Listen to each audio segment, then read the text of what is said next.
Hello everyone, Alex here. So today I'm going to be talking about what midterms and finals look like in Teachers College, and this will be mostly specific to my experiences at York University. However, from my conversations with other teacher candidates at other universities in Canada and Ontario, many of the teachers' colleges have similar final and midterm structures. If you're watching this and you are someone who's either in Teachers College or looking into Teachers College, I would greatly appreciate if you comment your experiences with midterms and finals down in the comment section below, and I'll be sure to get back to you. So with that said, let's get into it. Alright, so the first type of final or midterm that we have is an open-ended essay, and most of our classes use these. Here, there is generally an open-ended question that is posed to the class, and we normally get this about 2 weeks in advance. And what we need to do in these essays is generally provide our responses and reflect on the prompts that are given to us. Typical essay lengths are anywhere between 5 and 10 pages, double-spaced, so it's not too long. And these types of midterms and finals are very different from what I had experienced previously in my undergrad and master's degree, where I was in science, so many of them were objective tests, mostly around either multiple choice or short answer, or lab experiments and brief write-ups on those. So these definitely threw me for a little bit of a loop, but they're actually pretty fun to write and there's a great opportunity for reflection in them. Now the difficult thing about these finals is it does require you to read a substantial amount of course text, and with the course load in Teachers College and workload, which is quite a lot, also many of us have side jobs or side hobbies that take up a lot of time, there's often not time to do all of your readings for every course, which the instructors completely understand, but obviously as a student it's your responsibility to understand the key concepts and do whatever you can to learn that material. So basically what I'm trying to say is in Teachers College, make sure that you're on top of your readings, or are at least understanding key concepts and what papers or readings those concepts have come from or been discussed in, because when you get to your finals, you're going to need to know that. The second type of final is a product final, so where we're asked to create some sort of product for the teacher. Now for some of our courses, this has been a personal website using the principles that we've learned relating technology and education, and using Universal Design for Learning Principles, or UDL. And if you're interested in learning more about UDL, or Universal Design for Learning Principles, I'll post a link down in the description below, so go and check it out. Another type of product creation final that I've had to create in my Teachers College experience so far has been a photo essay. And this photo essay, I've talked about it a couple times in other videos, and it has to do with our community practicum course, where we go out into the community that we're teaching in and we try to learn a little bit about it. And this photo essay asks us to document us putting our community learnings into practice, and needs to be complete with a written transcript, closed captions, alternate text to photos, and a voiceover. And not surprisingly, these finals can take a long time to complete, but they're also a lot of fun. I personally find it very rewarding to go out into the community and learn more about the community I'm teaching in, especially because that's not the community that I primarily live in. And it's fun to get to know what the students are like in that area, what the community is like, what resources there are, and how we could use those resources in our teaching. Also contained within the product creation finals is the opportunity to reflect on the entire creation process. So in other words, what we found difficult and what we found rewarding, are there any tools or tips or resources that we found helpful to use, and where we think secondary school students would have difficulties if we gave them a similar final to this. In general, it's good to discuss the accessibility of technology, especially as there's many people who don't have access to internet at their homes or a personal computer, and need to share that with multiple siblings or other family members. So yeah, that's pretty much it for product creation finals. So now the third type of final is one that we mostly face in our diversity and inclusion courses, and that is the completion of a case study.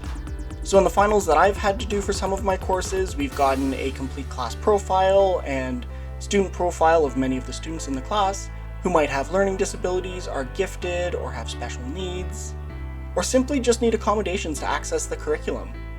And what we're asked to do as teacher candidates is to complete individualized education plans, or IEPs for short, as some people may know them, for many of the students contained within the classroom.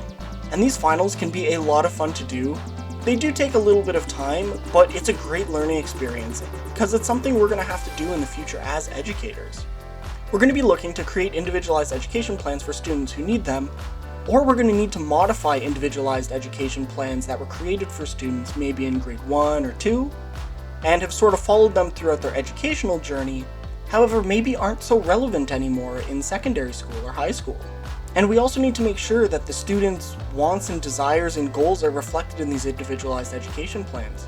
For example, you can't just modify course expectations for a student without it seriously impacting their ability to go on to post-secondary school. So sometimes you need to find creative ways to accommodate a student and have them access the curriculum and achieve their goals, whatever those may be. And often these IEPs are done in combination with a school administrator, so that would be your vice principal or your principal, as well as the students and the parents or guardians of the student. And you need to provide a lot of evidence through their coursework of why they would need an IEP or need to modify their existing IEP. So yeah, if you want to learn more about individualized education plans, I'll post a link down in the description below of a resource that I have found helpful so far, and I'll make a video on it in the future as well, as I do think it's important for all educators and people who are interested in education to know and to have practice doing. But yeah, if you've created an IEP for a student before, I would love it if you could share your tips and tricks down below in the comment section, as I'm sure myself and other people watching these videos will find it very helpful. Now moving on to the fourth type of final, that would be either a novel review or a film review. Now obviously the novels and the films that we've had to watch are related to course content, and the responses that we have to complete on these are often a combination of a short video response, as well as about a 3 to 5 page double-spaced essay. So they're not too long, and often within these essays and video responses we need to relate our learnings from the film to what we've learned in other course texts, and some of the fundamental principles contained within them.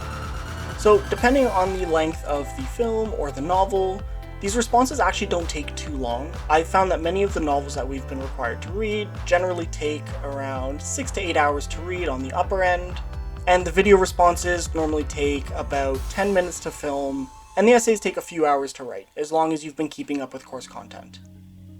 Now again, that's not to say that you need to have every note from every single course reading so far, but it is helpful to know where the general principles have come from and the related course readings. And I've touched on this a little bit earlier in the videos, but I really want to stress that generally in all of our midterms and finals, we're asked to reflect on the topics discussed, and write about how we would use our learnings from the course and from the course materials to inform our future practice as educators. And often this is a crucial component of our midterms and finals, and we need to use our critical analysis skills. Our professors won't accept anything that starts with colloquial phrases such as teachers we should, as teachers we need to, so on and so forth. They don't want us to talk about the philosophy of teaching. They want us to talk about where we see deficiencies in our current education system and how we can address them using what we've learned in class. And honestly, it can be pretty difficult to stray away from the as teachers we should do this, or as teachers we need to do this better, and focus on something along the lines of, this topic X is a great area of weakness in our current education system. Using the resources described in James et al. 2007, page 62 to 67, we can better address the needs of our students and the communities that we serve.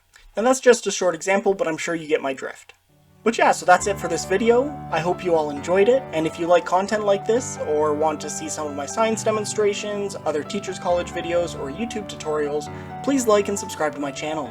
It goes a long way in helping a new content creator like myself out. And just as a side update, I've been talking with some of my colleagues at York University and other teachers' colleges, and we've decided that our first episode of the Teachers Talk podcast will be released in middle to late April, after we've submitted all of our exams and our first term of Teachers College is done. And with that said, I hope you all have a great day, and I'll see you again soon. Bye!